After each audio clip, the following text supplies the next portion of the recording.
adina dana, not to take what has not been given. So it means that if someone owns it, then they are happy that you take it. But all Buddhist monks must lead very simple lives that are easy to support. Let the stream of relaxation flood the whole body. As soon as you discover the benefits of meditation, you don't want to do without it anymore.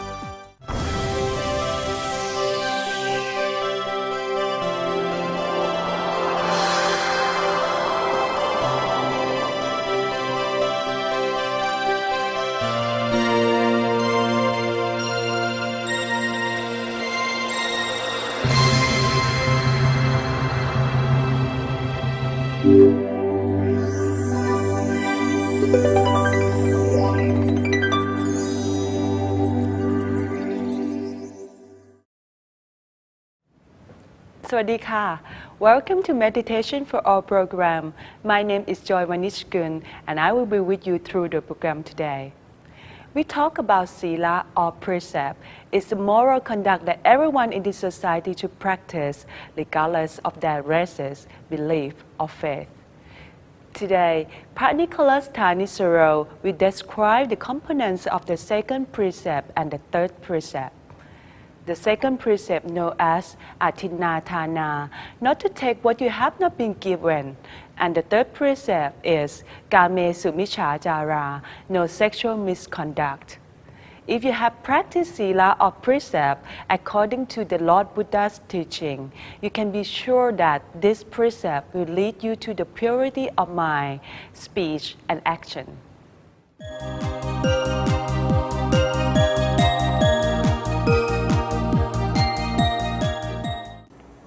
And he wasn't sure whether he had harmed the living beings of this green slime.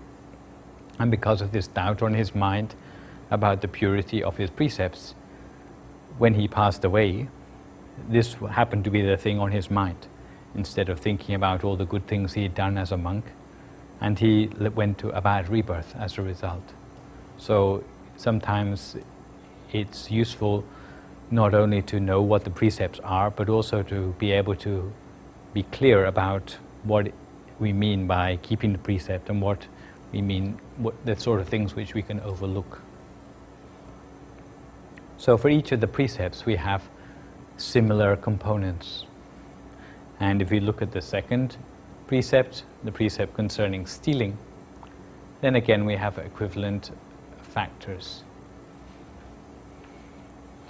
The operant factor for stealing is that the thing which you steal should belong to someone else. So the thing which you take has someone who will miss it.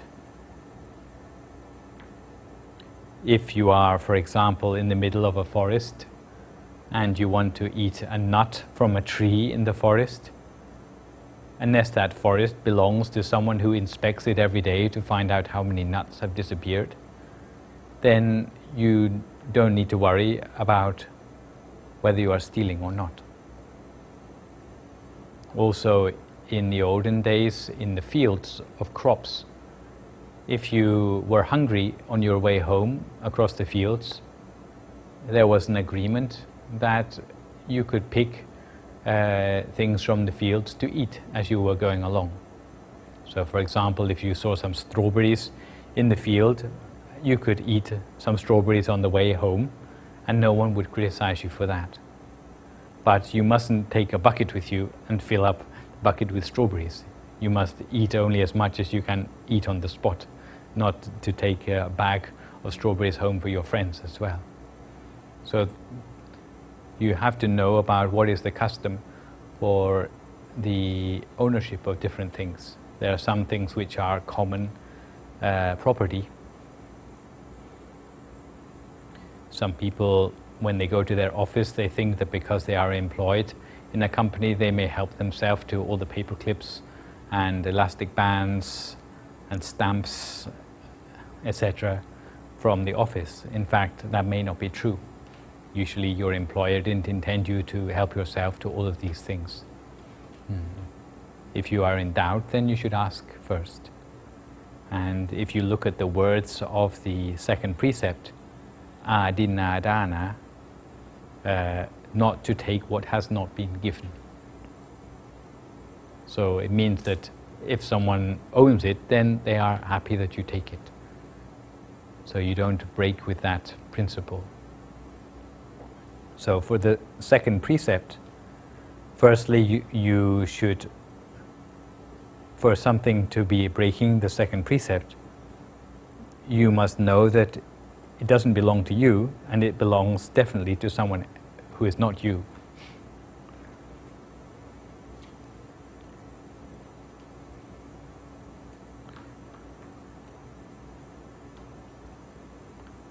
And secondly, that there, not only must you know about it, there must really be such a person. So there is such a person who it belongs to, and you know about it.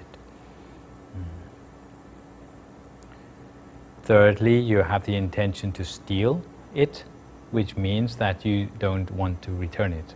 You're not just borrowing it, but you're going to use it up, or you're not going to bring it back anymore. You're going to take it for yourself. If you have the intention to borrow something, then the intention is different.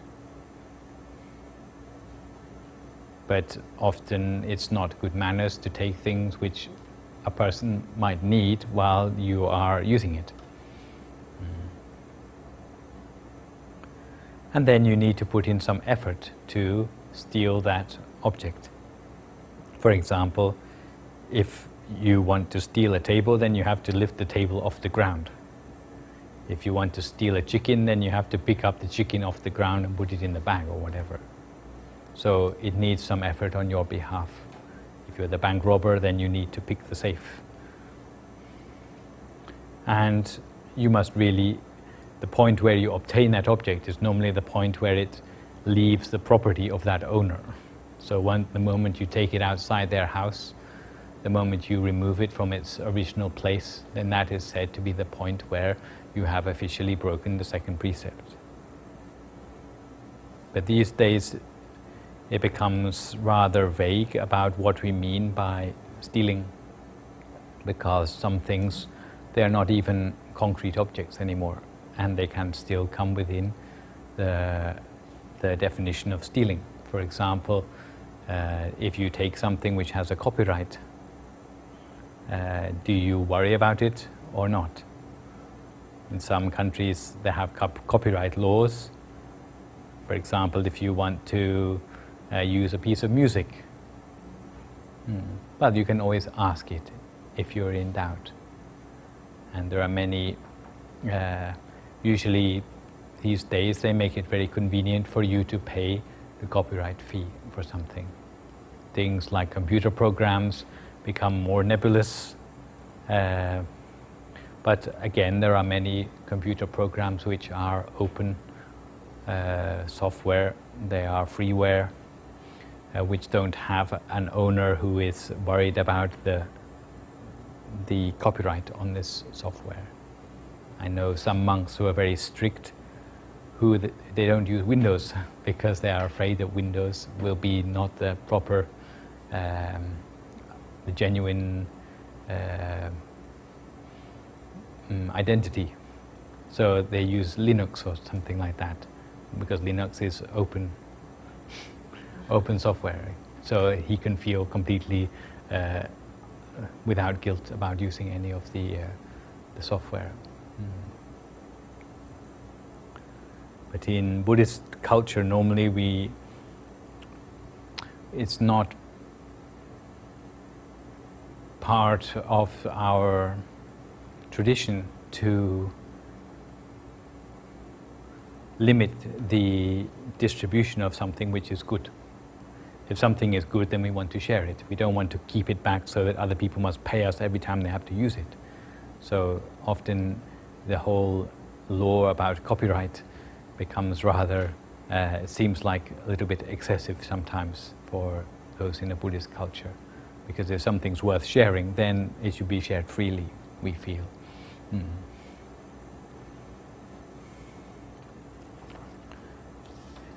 When we come to the third precept,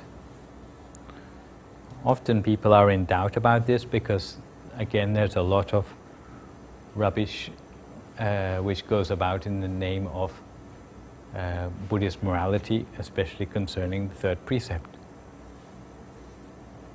But generally speaking, the third precept covers any form of sexual relationship outside marriage. But if you want to look at it in terms of its components, then the first thing, whether you know it or not, is that the man or woman who you are pairing up with is someone who is prohibited in one way or another. They may be prohibited because they are already married to someone else, or they may be prohibited because they are not already married to you, or they may be people such as monks or nuns who by their way of life are not allowed to indulge in sexual relations, or it may be people who are incarcerated as prisoners who are not allowed to have sexual relations. So if the other party is in any of these categories, then again the first criteria would be broken. Secondly, you need to have the intention to have a sexual relationship with them. Thirdly, there needs to be some effort made, such as removal of clothes, etc. And fourthly, there is a joining of sexual organs. These days there's a lot of variety within this field of behavior, and some people might say, well, there are many things which you can do which don't actually break this precept. But I think that you should look at your own intentions as the main guideline.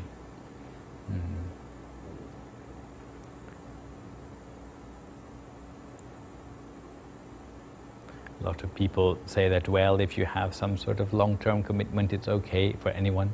But anyone can say that at the time they had a long-term commitment and later they forgot about it.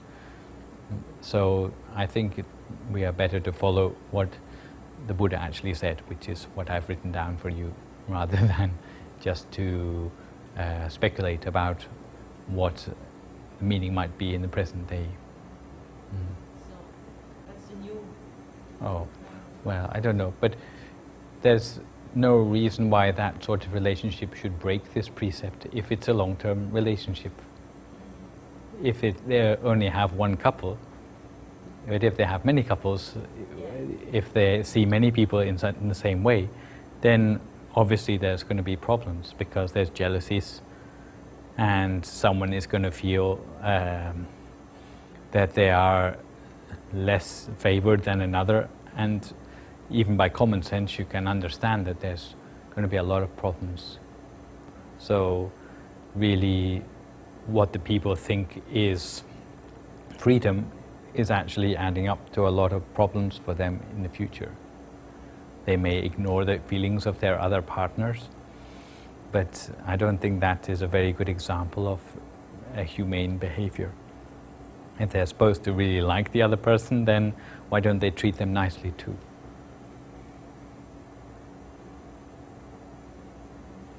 Within Buddhism, sexual relations are primarily seen as the way by which new children can be brought into the world. And if you lose sight of that, then there is no end of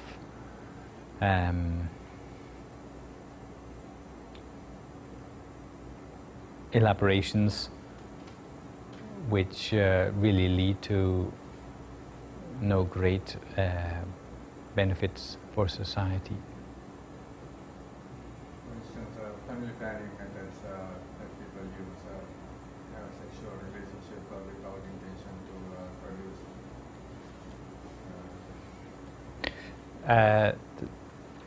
The way we understand it is that there's no problem with family planning. There's only a problem with abortion. Because, sexual relationship, he has no intention of producing well, someone. as far as I know, in our temple anyway, the Vice Abbot was once asked about contraception, and he said that there's no harm in it.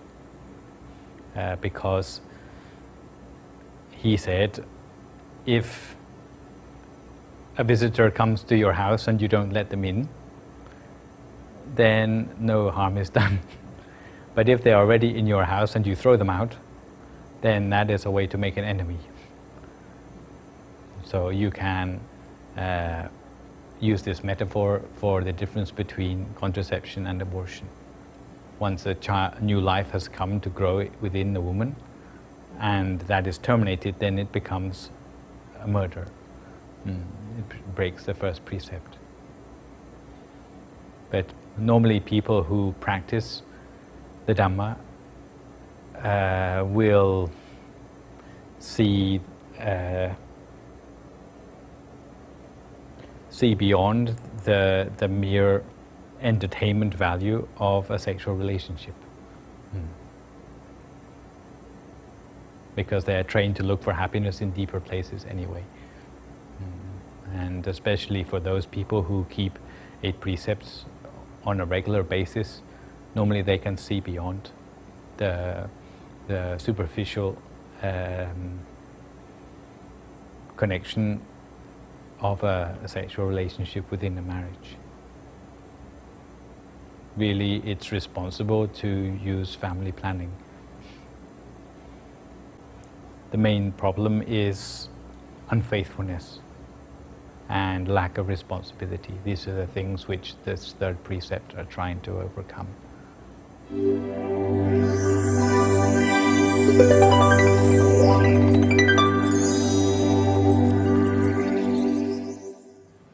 In order to keep the living simple and modest, a Buddhist monk can only possess 2 sets of 3 robes, known as patrai, and as responsible for laundry, which is normally done by hand.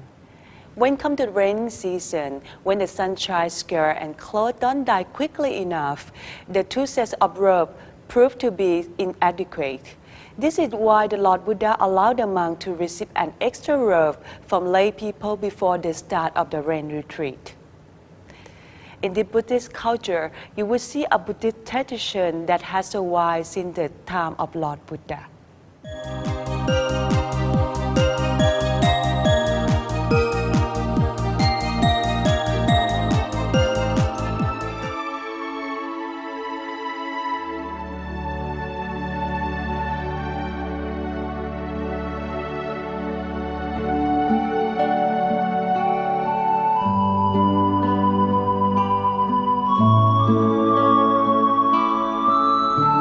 The rainy season.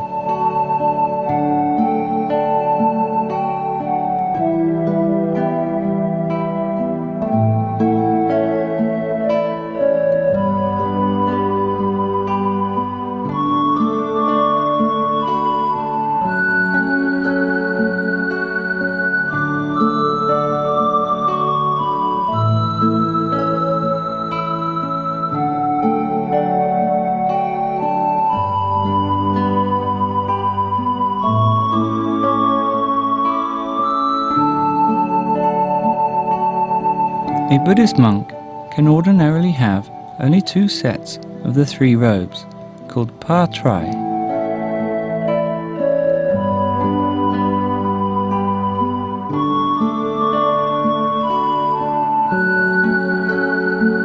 So it is very hard in rainy seasons, especially in the tropics, because the monsoon brings heavy rain almost every day.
so 2 sets of robes is not enough.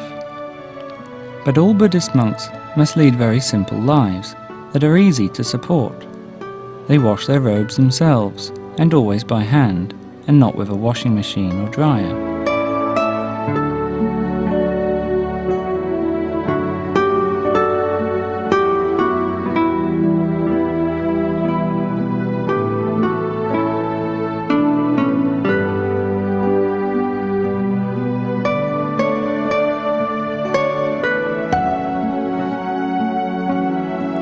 As there is no strong sunshine on rainy days, the robes don't always dry.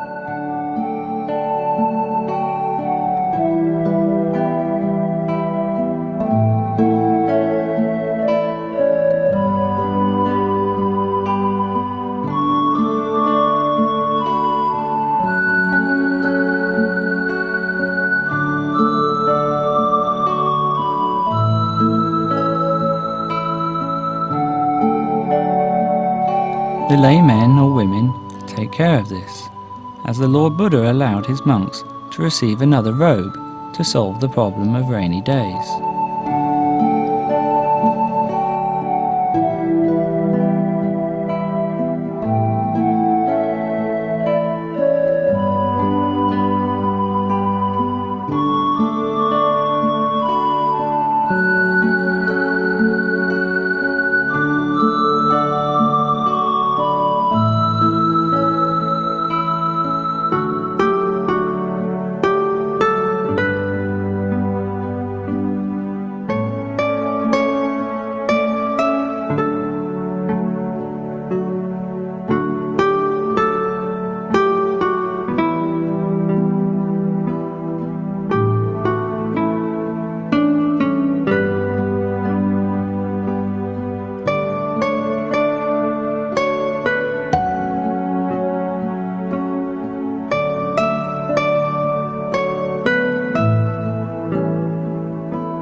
The day of this giving is fixed to be the day before the rain retreat, called Asaraha Puja Day.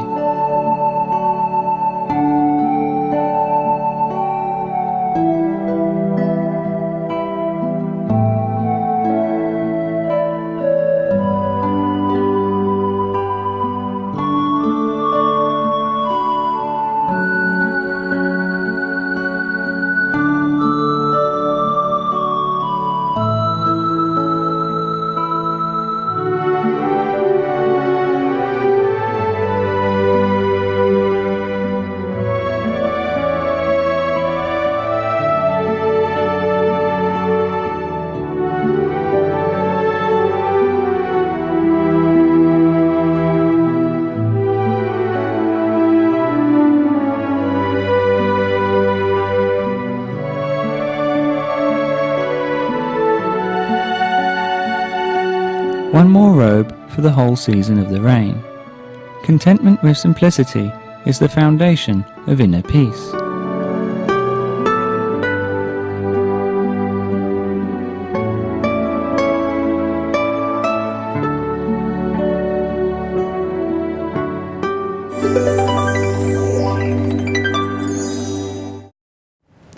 Somsak Piyasiro will teach us how to relax an entire body for meditation and share the loving kindness to the others.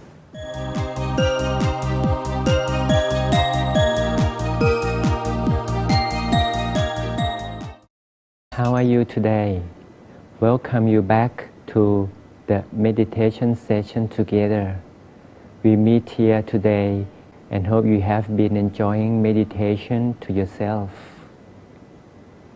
Last time we talked about the concept of the crystal ball, and earlier than that we talked much about the turning point that lies in the center of the abdomen, where the in-breath ends and where the out-breath begins.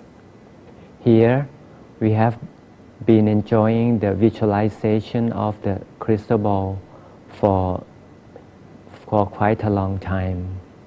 This time we will practice the meditation with the visualization of the crystal ball furthermore.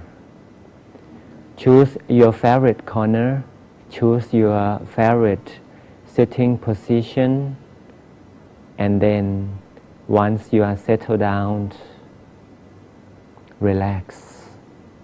If you are ready, let's close our eyes. Just follow me step by step. I'll take you very slowly from your busy mind until the mind becomes more quiet and still. Take good deep breath in order to feel relaxation. More than that, a deep breath will take us to feel, to touch the turning point inside. We are familiar with the turning point already. Our awareness automatically gets set inside the stomach. We are now firm inside the center of the body. The body is relaxed from head down to toes.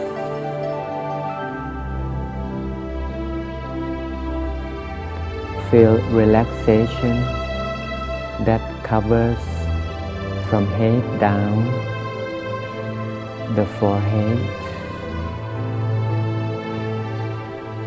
the muscles around the cheeks, down to the bone of the jaws.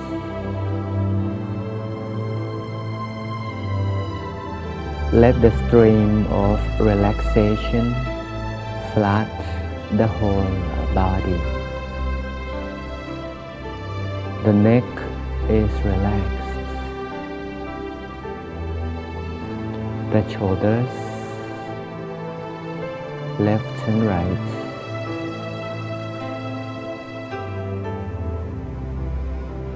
Down to both arms and 10 fingers.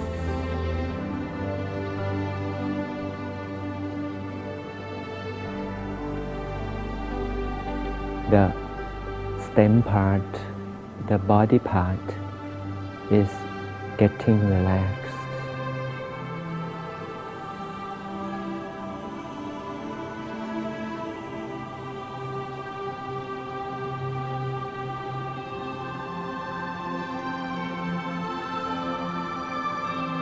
Feel the relaxation down the hips,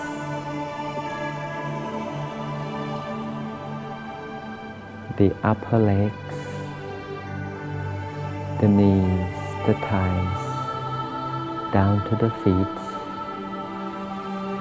until tiny little toes.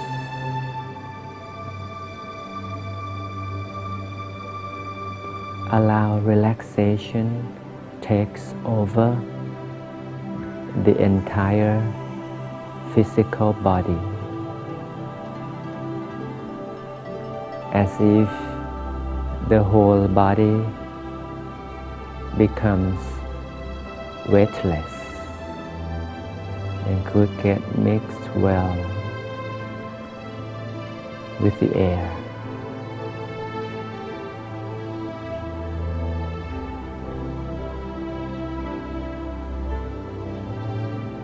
It is like we could blend the physical body to the environment.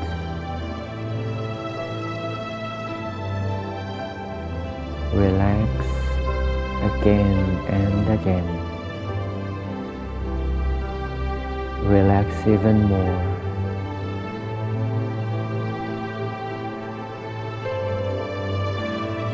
It is the moment while the mind becomes so still inside the stomach. The awareness goes into the turning point. The body is relaxed. The mind is focused in the center of the body.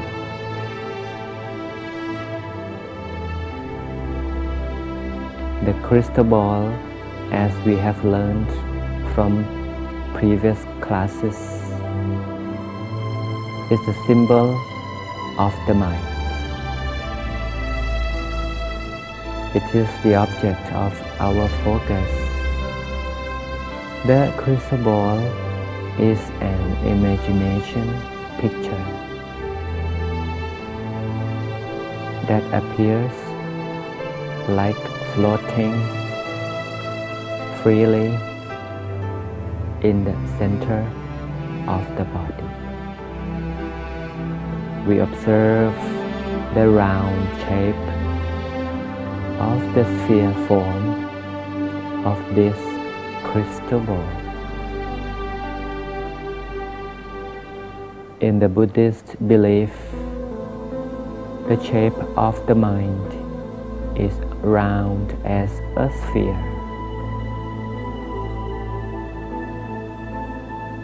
So we enjoy at the beginning of our visualization the round image of the crystal ball, the picture in the mind.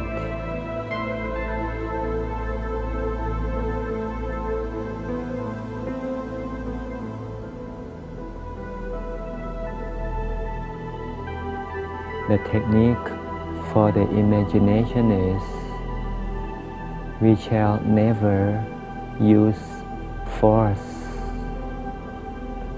We shall not force the crystal ball to be very clear, to be sharp, to be solid, and so on. In practice, what we should do is to let the picture form up in a sphere structure by itself. At the turning point forms a sphere. Look, that is the crystal ball. The crystal ball comes like by nature, no force at all.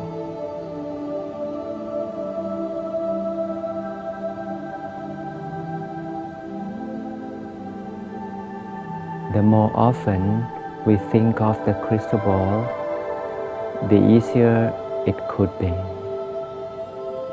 The more often we visualize the crystal ball, the more naturally it becomes. So we'll get more familiar with the image of that round ball inside the stomach.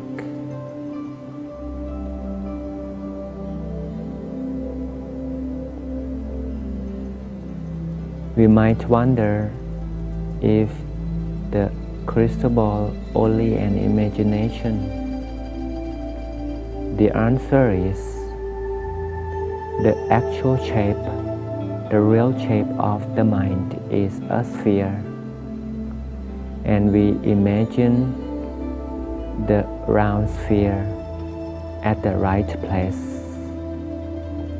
Sooner or later, the imagined one will invite the real one at this correct place. So we enjoy the imagination again and again without any force. So when the right time comes, the real one will take over the imagination one. So be relaxed in this process. We will stay happily with the imagination. And when the right time comes, as I have said, the imagination will go away. So, when the right time comes, the actual one will take place. And at that time, just welcome the actual one and let go all the imagined without any doubt.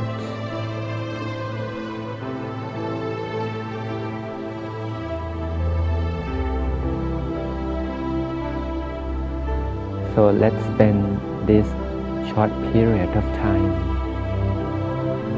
enjoying the picture of the crystal ball in the center of the stomach.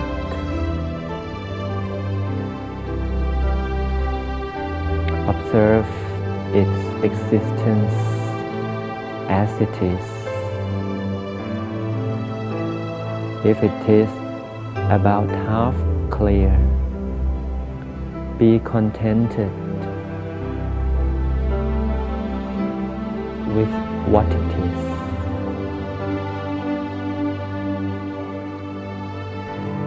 Be satisfied and contented with what it is. Remain this calmness and serenity and the peace of mind.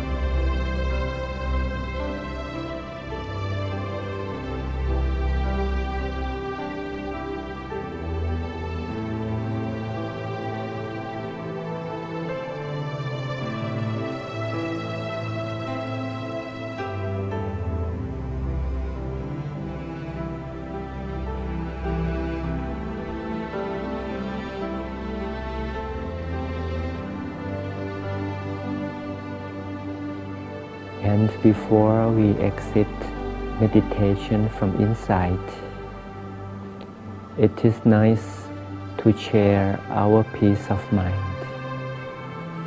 Sharing is great, and sharing is what all of us need. Peace is created from the process of meditation inside.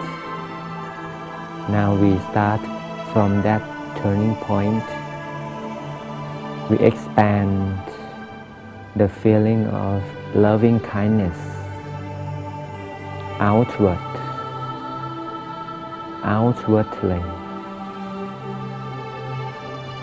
so that all the creatures will get this feeling of loving kindness. They get our good wishes to wish them well, and may peace prevail on earth.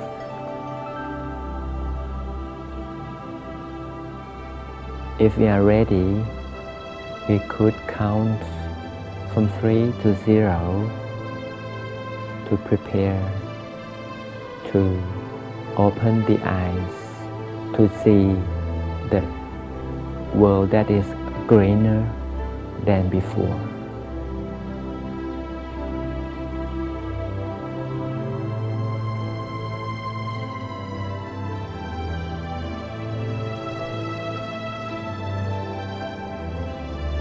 How are you so far? Wish you enjoy the peace that you create by yourself. Let's see the meditation class again next time. Goodbye.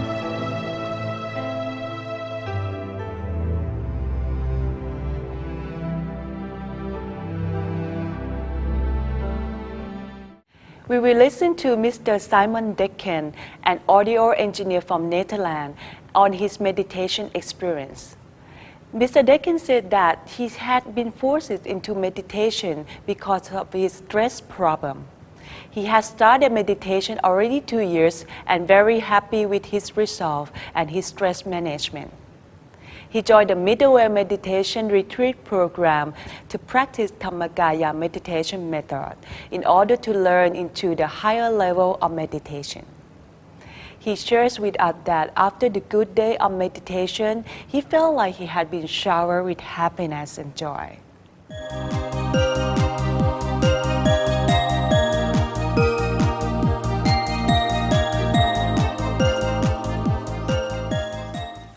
Sawadee. Welcome to Suan Pa Him Mowan, the Middleway Meditation Retreat Program in Leh Province. My name is Chantipa Vanishgun. I'll be with you during the interview session today. The objective of today's sessions is to introduce our audience the Middleway Meditation Program and some of the people who have been spending some time at the meditation center in Leh.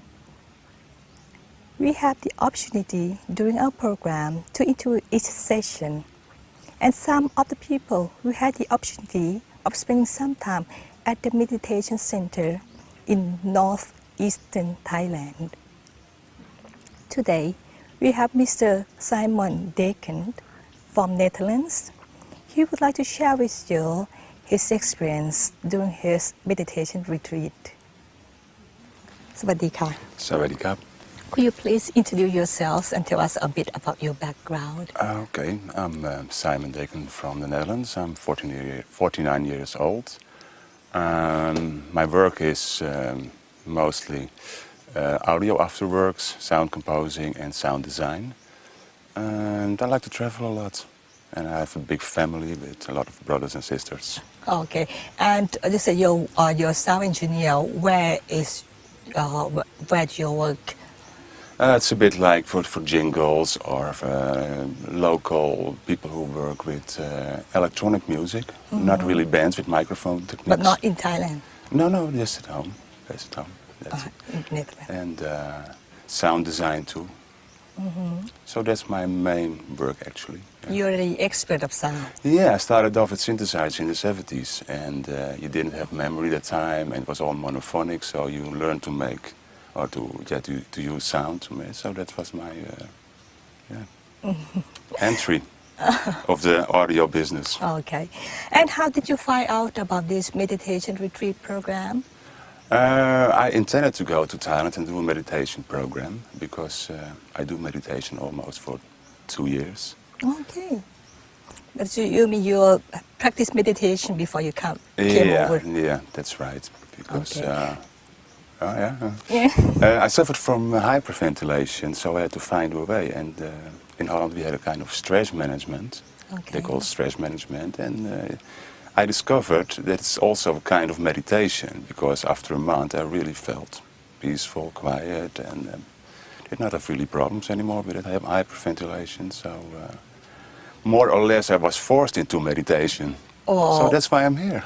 You're forced into meditation. Yeah, why because I want to get rid of the problems with hyperventilation, stress. Oh, okay.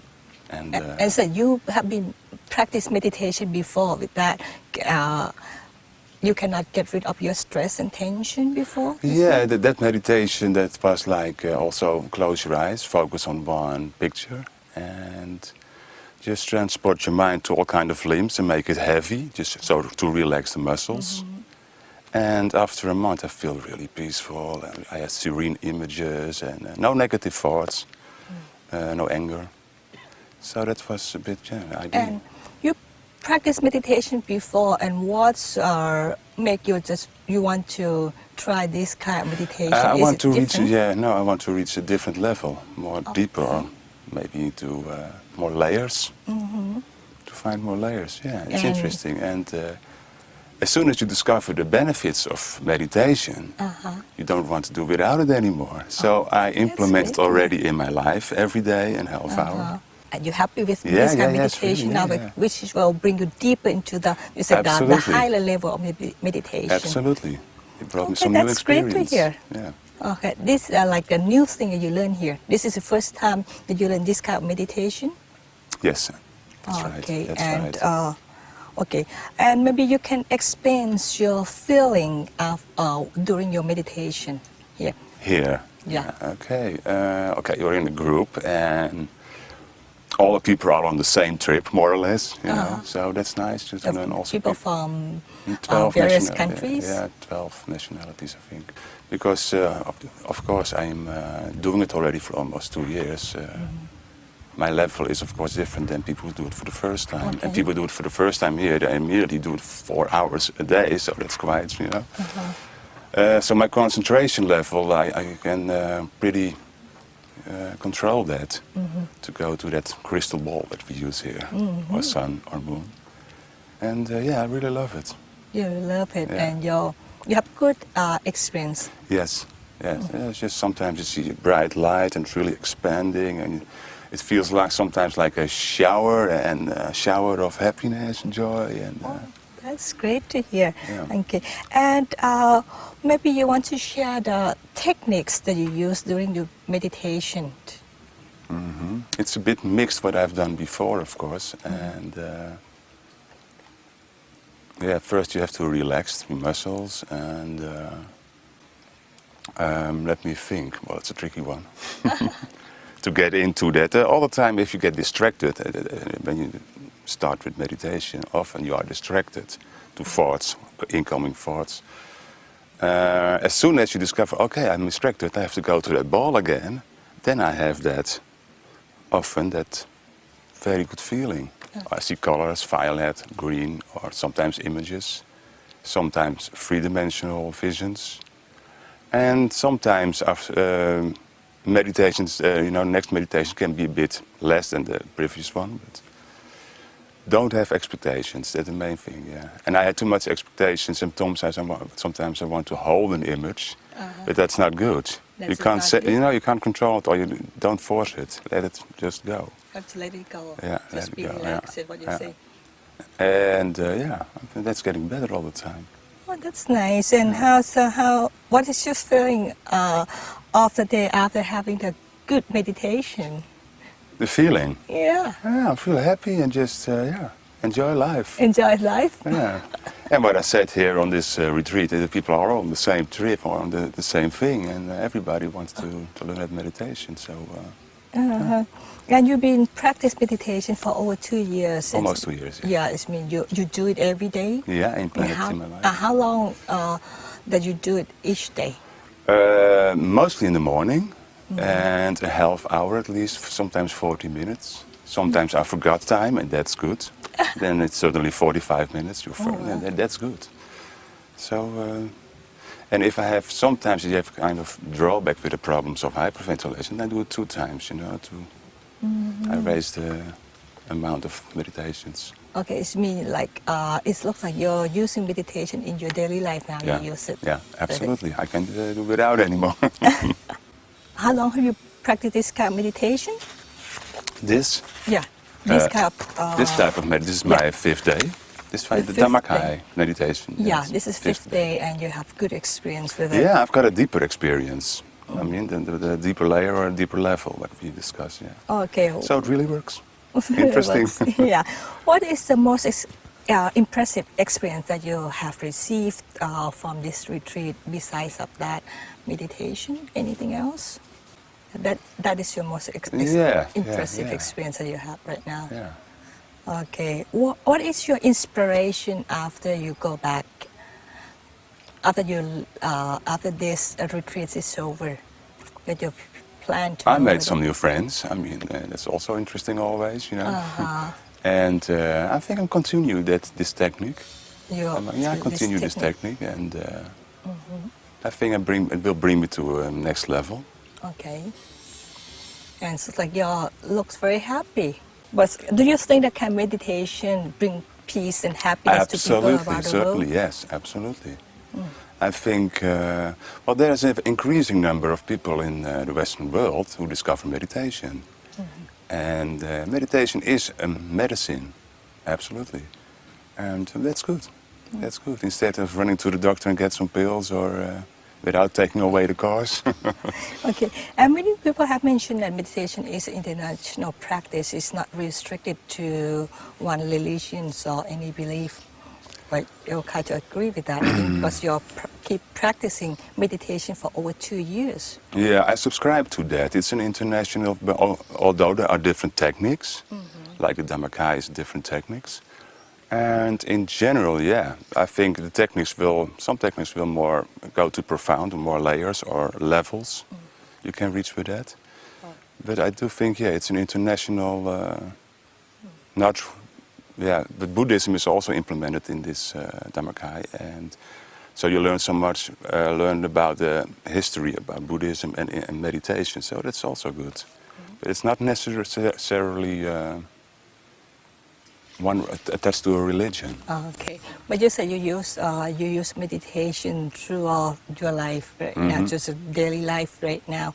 But by what we are working, walking, eating, you use that meditation too, or you just do it during when you have time to sit and meditate. No. I try to relax too. I just walk along the beach or yeah. You try to relax and Yeah. use the techniques of your from the meditation session. Yeah. But sometimes I have with your routine work. Yeah. Sometimes I have really for 2 weeks. I'm so peaceful and serene images I've seen sometimes from the past, and it will fade away, of course. But to keep on with this meditation, it comes back. And do you have any principles that help you guide through your life? Principles. Yeah. Yeah, be honest to yourself, do good, meet good, help other people. And help out other people. Yeah. It's like a sharing. I think if you are a criminal or whatever, or steal from other people and do meditation, I don't know if it works, but... Well, maybe, who knows? Yeah, so if those people practice meditation, well, they'll create on something. Yeah, but it's good because when you do good, I mean, you meet good. I believe in that. Does meditation help? What you said, meditation help people to become a better person. Yeah, because if you close your eyes, if you have your eyes open, you see people, you're distracted by all kind of things. You close your eye, you go to yourself, and you start to know yourself. What I think by meditation. Okay, I'll talk about the location. How you like the location? Oh, it's fabulous. Suan Pahimowan. Yeah. I didn't want to do this in the city because, okay, you can have some quiet spots too, but I love the surrounding here. The surrounding here. Yeah. You have a chance to come back again then? Might be. Might be. Yeah, when I have time. Okay, we have time. And would you recommend this a particular program to others? Absolutely. Your family and friends? When they're ready for it. When they're ready for it. I think if you do this program, you have to be ready. You can be interested, but you have to be ready for to it. try that. Yeah. Okay. Well, you're sitting in front of DMC channel. People around the world watching you. Have anything you'd like to say to them? Yes, I thought about it. To expose yourself to the impurity and blackmail of reality. You can say no to reality if it's not your reality. And to deal or to cope with that reality, you can say, do it the middle way. Practice meditation. It's a medicine. Like you, right? Yeah. Okay. You become a happy person. Yeah. Okay. Probably. Okay, thank you very much for sharing your good experience with us. We'll hope to see you again at next retreat sometime. Okay, thank you very much. Thank you very much. Come. In our everyday life, Sound is everywhere. Some sound we love to hear, and some are not. But the most beautiful sound is the sound of enlightenment. But it can only be hearing by being silent. Thank you very much for joining us. See you next time. สวัสดีค่ะ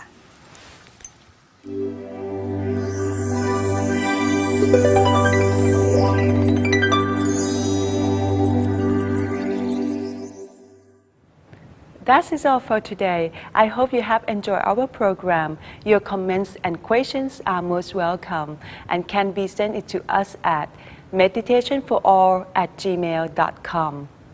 Have to say goodbye for now. Please remember to practice your meditation every day. See you again next time. สวัสดีค่ะ